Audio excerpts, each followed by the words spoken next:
Hey guys, what's up? Welcome back to the next session on Ayurveda. Ayurveda means the science of life, and we've also looked at what is so unique about Ayurveda and what does this science of life has to teach us. We are so confused about the modern medicine, we are so confused about the way things are getting treated. We are not in a position to say that we 100% trust what's happening with the modern science. However, at the same time, as I've told you that there is not enough scientific evidence to show that Ayurveda can be blindly accepted across the world. Just the lack of data. However, if you start looking at the basics and how Ayurveda has evolved over years, and if you look at how people from countries outside of India have embraced this concept, and how to date there are people from UK, US, Europe, all across Europe and Canada who have actively consuming Ayurvedic medications and following Ayurvedic practices are in sound health. It is very important for us to go ahead and understand how did Ayurveda evolve? What is this Veda all about? What is this knowledge all about? What is the source of this knowledge? So let's look at how did Ayurveda evolve? How did Ayurveda come about? The mythology states that the concept of Ayurveda has been widely spread by a sage by the name Bharadvaja, and who happens to have acquired this knowledge from the Lord Indra. Indra has gotten this information or this knowledge from the celestial doctors or the celestial physicians, if you may call them. Now, how did this go about it, and what was the reason that Bharadvaja needed something like this? What was the need for knowledge like this? The transfer of knowledge goes somehow like this. Indra has passed on this knowledge to Bharadvaja, who then passed this on to somebody called as sage Punarvasa, who in turn transferred this knowledge to 6 of his followers or pupil, as you may call, Agnivesha, Bhela, Jatukarni, Harita, Parasara and Kharapani. Although the training given to these pupil was the same, Agnivesha has advanced so much that he stood out among these 6 followers, and he started understanding this concept and he started publishing content about Ayurveda.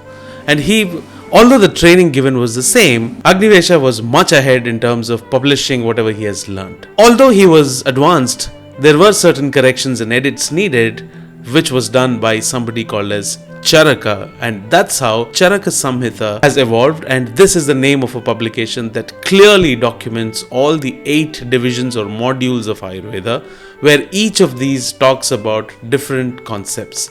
For example, there is something called as Sutrasthana, which talks about the fundamental concepts and defining principles of what different terms used in Ayurveda mean.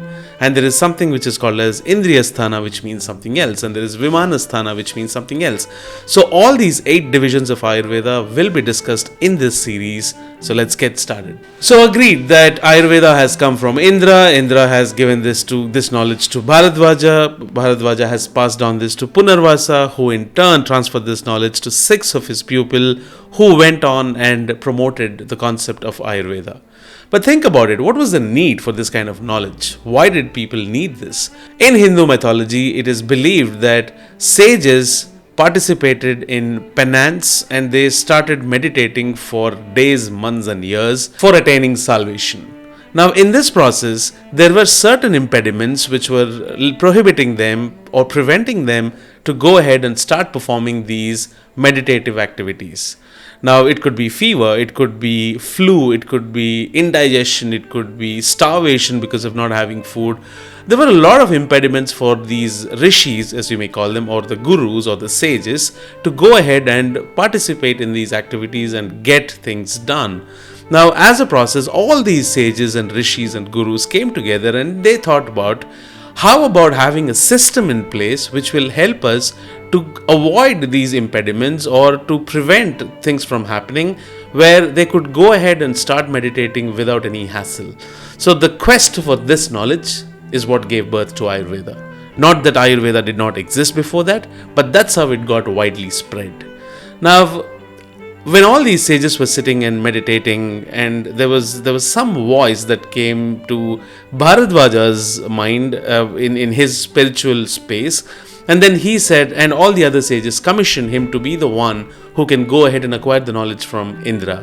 So that's how the knowledge of Ayurveda has arrived in the hands of the great sage Bharadwaja. That's how it became wildly popular. We have looked at what Ayurveda basically teaches us. Ayurveda basically teaches us it is not a form of pure medicine, but it is a science of life which teaches you how to maintain proper equilibrium between different compositions that humans are made of. These could be the doshas that we spoke about in the previous session. This could be the types of bodies and the types of ailments one can get succumbed to if not taken properly or if the balance is broken. Now, it also goes ahead and describes in the 8 sections, as I have told you, about what kind of body composition are you made of, what should you be consuming, what should you do to maintain that balance, not just your physical balance, or it is just an equilibrium between physical balance. Ayurveda basically talks about physical, mental, and spiritual equilibrium. Once you attain that, it is believed that is the secret to the longevity of humans. So, in order to attain that, this cannot be a practice where you perform this for a couple of days or weeks and say that you're mentally, physically, and spiritually fit. This has to have a regimen. This has to have a proper diet. This has to have a certain type of diet, certain type of practices, certain type of rituals, certain type of prayers, offerings, chants, whatever it is. So that is what Ayurveda is made of. It is not what people claim it to be. It is not what people popularize it to be. It is not a quick fix. It is a way of life. So that is exactly what we would be uncovering and paying more attention to in this series. I've been fascinated about this concept for as long as I can remember, so I just can't wait to go ahead and tell you what all I have been researching upon and bringing it to you. So basically, at the fundamental level, Ayurveda talks about 3 kinds of doshas. When I say dosha, it means that the body composition. So any human being is made of Vayu, Pitta and Kapha. So these are the different compositions, basically meaning the elements. Vayu is air, Pitta is fire, and Kapha is the earth element. Different compositions of humans behave in different ways, and they have certain characteristics, certain attributes, and you cannot mess up with the delicate equilibrium that is required for you to have a sound mind, sound spiritual life, and a sound physical well-being. So that is exactly what Ayurveda aims at. Now, if there is some typically, as an example, if you talk about people who fall under the Vayu kind of composition, they're mostly physically active. They're on the go. They go ahead and get tasks done, things done. So, an imbalance in this equilibrium can lead to somebody going through anxiety, somebody going through depression, somebody going through fatigue. So what do you do in those cases? What you do in those cases is, since your Vayu element is dominating, you would have to find out ways to balance it out by increasing the food, medications, whatever is prescribed by Ayurveda when it comes to your Pitta and your Kapha. So that's how you go ahead and start maintaining a proper balance. So this is the concept at the fundamental level. There are certain foods that is prescribed by Ayurveda based upon the body composition. There are 6 kinds of tastes that Ayurveda talks about. All these things is what we would be talking about in the sessions to come. So I urge you to stay tuned, because this can change the way you live and the way you perceive things and the way you maintain your physical, mental and spiritual equilibrium. Thank you so much. My name is Casey. See you in the next session.